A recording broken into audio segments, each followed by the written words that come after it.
కూటమి మేనిఫెస్టోలో ప్రధాన హామీ తల్లికి వందనం. మనందరికీ తెలుసు. గతంలో ఎంతమంది బిడ్డలుంటే అంతమందికి కూడా తల్లికి వందనం ఇస్తానని చెప్పి గతంలో వాళ్ళు హామీ ఇవ్వడం జరిగింది. ప్రతిపక్షంలో ఉన్న సమయంలో ఎన్నికల ప్రచారంలో హామీ ఇవ్వడం జరిగింది.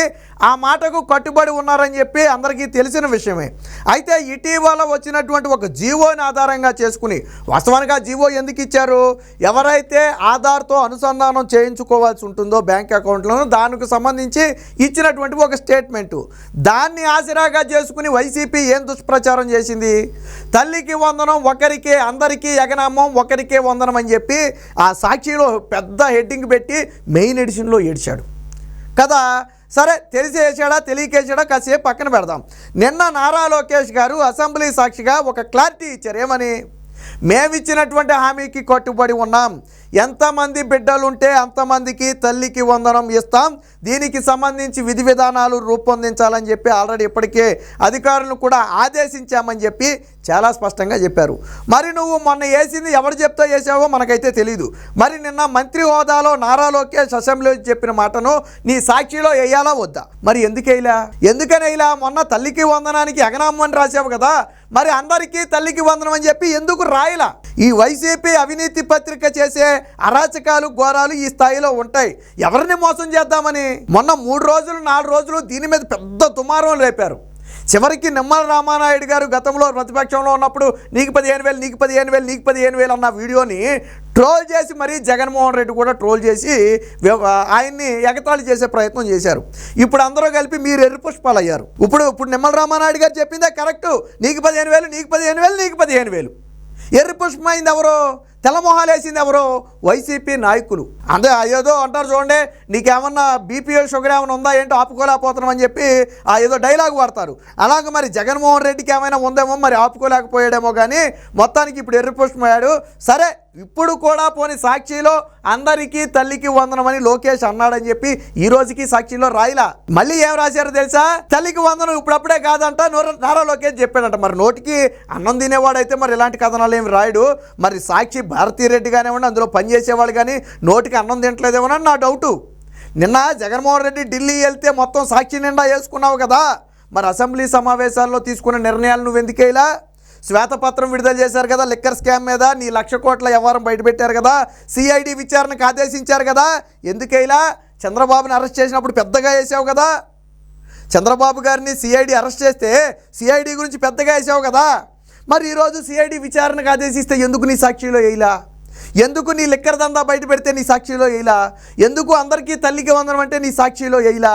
ఎందుకు ఈ రద్దు అయితే ల్యాండ్ టైటిలింగ్ యాక్ట్ రద్దు చేస్తే నీ సాక్షిలో వేయలా?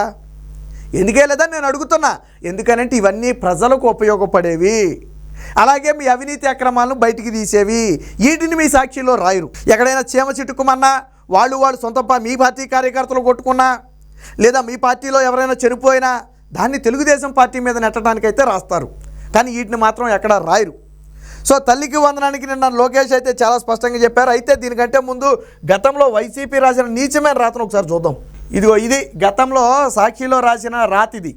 ఒక్కరికే వందనం అందరికీ ఎగనామం, తల్లికి వందనం పథకంపై కూటమి ప్రభుత్వం యూటర్ను, ఇంట్లో ఎంతమంది ఉంటే అంతమందికి ఇస్తామని ఎన్నికల్లో హామీ కదా. సాక్షి మెయిన్ హెడ్డింగ్ ఇది.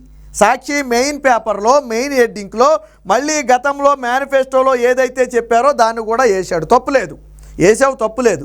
సరే, ఇది నీకు తెలిసే రాసావో తెలియక రాసావో ఓకే అనుకుందాం. ఏదో జీవో వచ్చింది కాబట్టి దాన్ని బట్టి రాశాడు అనుకుందాం. మరి ఇప్పుడు నిన్న లోకేష్ ఏం చెప్పాడు?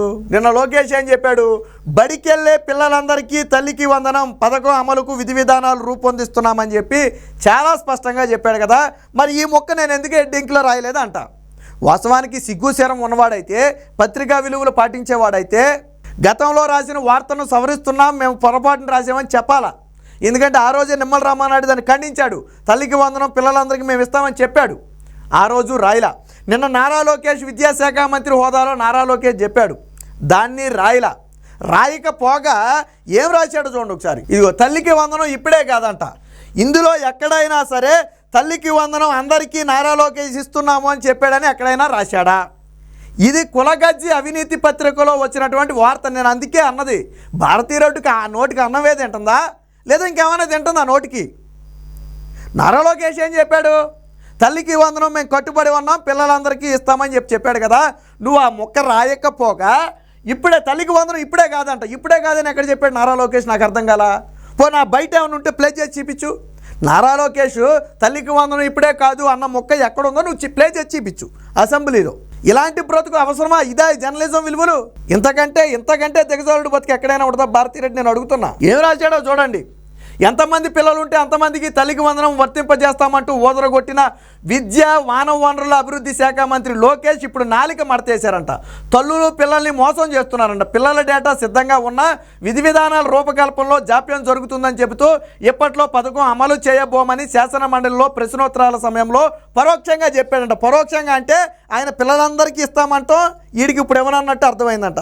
మళ్ళీ ఈ దరిద్రుడు చూడండి, ఎక్కడా కూడా పిల్లలందరికీ ఇస్తున్నామని లోకేష్ చెప్పాడని రాయలా. లోకేష్ మరి నీ హెడ్డింగ్లో మనం రాసావు కదా, అందరికీ ఎగనామో ఒక్కరికే వందనం అని రాసావు కదా, మరి ఎందుకు రాయలేదు? ఇక్కడ ఎందుకు రాయలా? ఎక్కడా రాయలేదు చూడండి. ఇక్కడ ఎక్కడా కూడా నారా లోకేష్ తల్లికి వందనం పిల్లలందరికీ ఇస్తానన్నాడు అనే మొక్క మాత్రం రాయలా సాక్షిలో. మరి నీ తల ఎక్కడ పెట్టుకుంటావని అడుగుతున్నా. మొన్న హెడ్డింగ్ రాసావు, జగన్మోహన్ రెడ్డి నీకు 15,000 నీకు 15,000 ట్రోల్ చేశాడు కదా. రేపొద్దున పిల్లలందరికీ 15,000 ఇస్తే జగన్మోహన్ రెడ్డి తల ఎక్కడ పెట్టుకుంటాడని నేను అడుగుతున్నా. భారతీరెడ్డి తల ఎక్కడ పెట్టుకుంటుందని నేను అడుగుతున్నా. ఇలాంటి దిగజారుడు పత్రిక ఉన్నంతకాలం ప్రజలు ఎందుకు చీకొట్టారు అంటే సగం సాక్షి వల్లే. ఈ సాక్షిలో భారతీరెడ్డి చేసినటువంటి ఆకృత్యాలు, భారతీరెడ్డి చేసినటువంటి దారుణాలు అన్నీ కాదు. నరాసుర రక్త చరిత్ర అని రాసినటువంటి దిక్కుమాలిన చరిత్ర భారతీరెడ్డిది. జగనాసుర రక్త చరిత్ర అని రాయాల్సిన ప్లేస్లో నరాసుర రక్త చరిత్ర అని చంద్రబాబు గారి పేరు రాసింది. ఆ రోజు నుంచి ఈ రోజు వరకు 5 ఏళ్ల పాటు సాక్షిలో నీ కథనాలు చూసిన తరువాతే చావగొట్టి చెవులు మూసారు మిమ్మల్ని. నిజంగా ఒకవేళ సాక్షి పేపరు, సాక్షి టీవీ లేకపోతే జగన్మోహన్ రెడ్డి ఇంకో 4-5 సీట్లు ఏమైనా పెరుగునేమో, కనీసం ప్రతిపక్ష హోదా దగ్గరికన్నా వద్దుడేమో. ఈ సాక్షియే సగం చంపేసింది. జగన్మోహన్ రెడ్డి ఇప్పటికైనా తేరుకోవాలా? సాక్షిని ప్రజలు నమ్మే పరిస్థితి లేదు అనడానికి మన ఎన్నికలే ఉదాహరణ. చావగొట్టి చెవులు మూసారు. నీ సాక్షిలో నువ్వు ఎన్ని కథనాలు రాసినా ప్రజలు నిన్ను నమ్మలా.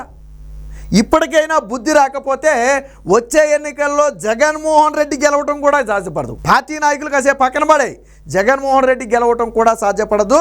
ఎప్పటికైనా జగన్మోహన్ రెడ్డి పత్రిక భారతీరెడ్డి రాసినటువంటి ఈ తప్పుడు కథనాలకు బహిరంగ క్షమాపణ చెప్పి నిన్న లోకేష్ ఏదైతే శాసనసభలో చెప్పాడో ఆ విషయాన్ని సాక్షి మొదటి పేజీలో రాసి మీ తప్పును సరి చేసుకోవాలని చెప్పి మా విన్నపం.